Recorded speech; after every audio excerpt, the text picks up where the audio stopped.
Good morning and welcome to session 8 of But First Plants. We're continuing to look at combining different plants and the properties that those have. So if you are catching this live, say hey. If you're catching the replay, hashtag replay for me, as that helps other people find these videos. So thank you so much for joining me. Good morning.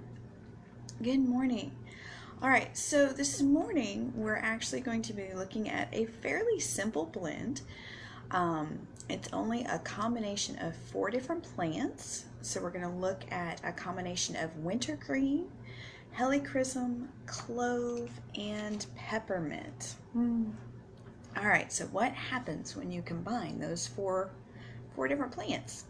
Well, let's look at each one individually. So wintergreen is a small, bushy, ground cover evergreen with red berries. And it is native to eastern North America. So it's actually a really pretty plant. And it's very well known to the Native Americans who chewed wintergreen leaves to increase their respiratory capacity when they were running long distances or performing difficult labor. In fact, early American settlers actually had their children chew the wintergreen leaves for several weeks each spring to prevent tooth decay, which is interesting. But the main constituent in wintergreen is called methyl salicytate,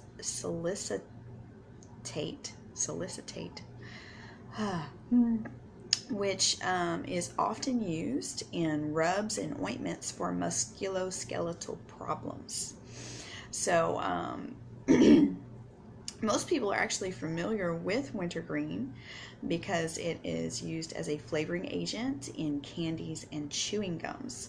So you'll actually notice that if you ever buy a bottle of wintergreen oil or get a blend that contains wintergreen, it'll have a childproof cap on it, and that's because that wintergreen flavor is so common in candies and chewing gums, and we definitely don't want young children guzzling down an entire bottle of essential oil in one sitting, because that would be very uncomfortable.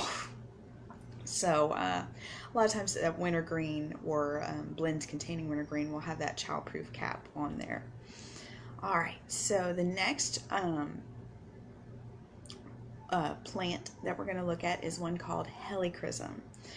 I cannot go into a ton of detail on helichrysum because this whole session isn't on it. So I highly recommend, if you get a chance, go ahead and just search helichrysum for yourself. You may be very interested to learn some things about helichrysum.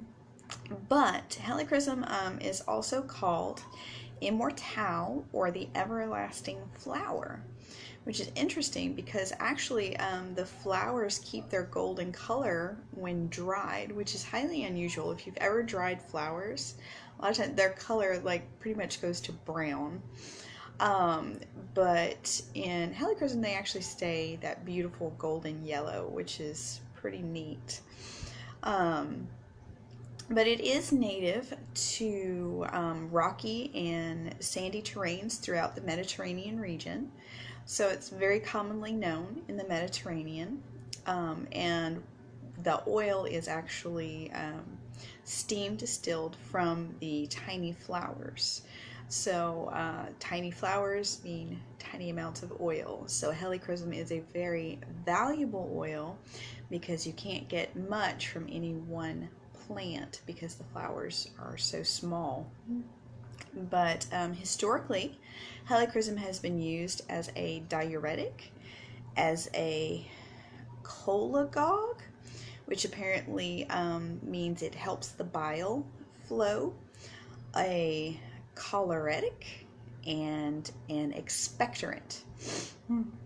So those are some big sciencey words. But that is what helichrysum has been used for historically. And the use of helichrysum dates back to at least the 18th century, although it was mentioned by Pliny the Elder back in the 1st century as an effective bug repellent. But helichrysum has very interesting properties, and I highly recommend that you look those up for yourself. You won't be disappointed.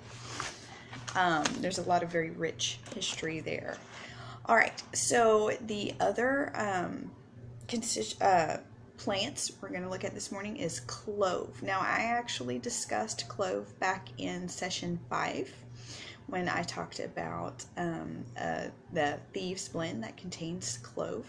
So if you need a refresher, go back and watch session 5 on clove, which is another really great plant, and peppermint, which has its own video in this session where we talk, or in this series, where we talk about all of the properties of peppermint, which is also fascinating. So when you combine these 4 plants, what do you get? Well, you get a blend called Panaway.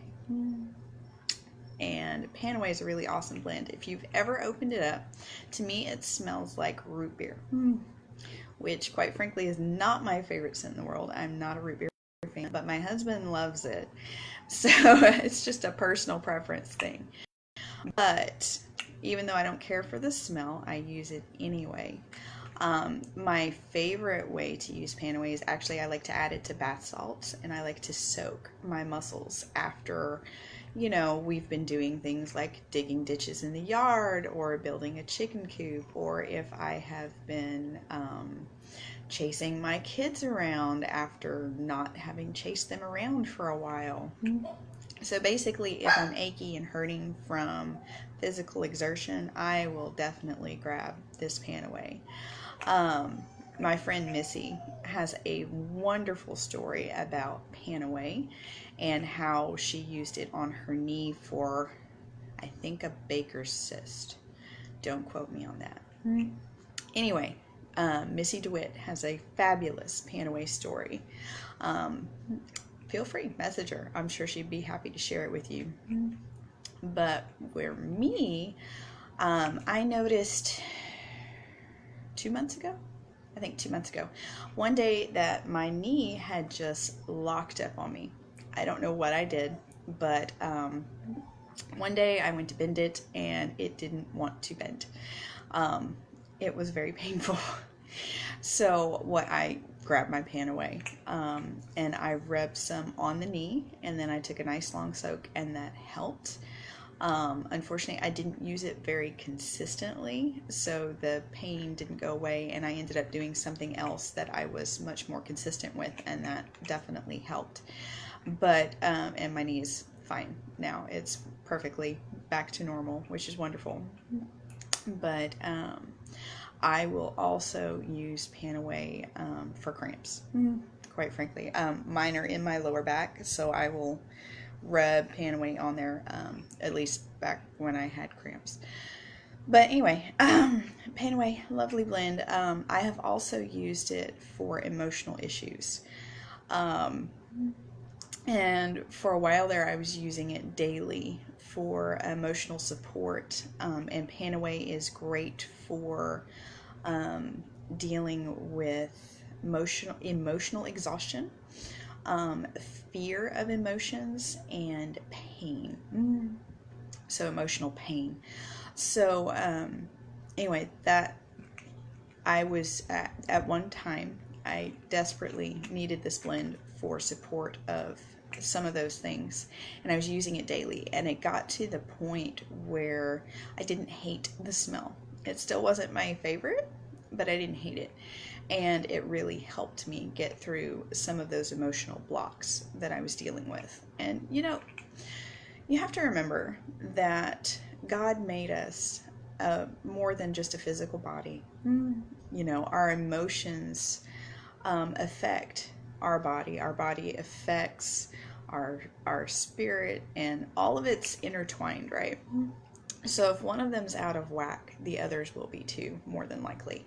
So, you know, sometimes your physical ailments have an emotional root, quite frankly. So yeah, just kind of keep all of that in mind as you're becoming your own health detective and seeing what your body needs to get better. All right, and of course, using God's creation and the tools that He has given us to help with that. All right, guys, it is very early, so thank you for joining me, and I will see you next week as we continue this series, but first, plants. Love you guys. Bye.